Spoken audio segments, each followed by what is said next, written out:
সালাম আলাইকুম, আমি মিনহাজ স্যার।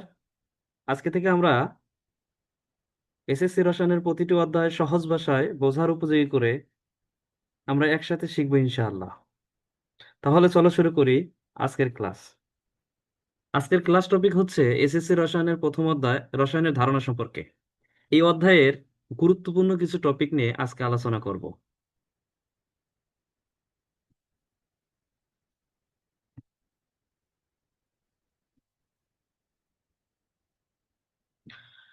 প্রথম টপিকটি হচ্ছে রসায়নের পরিচিতি।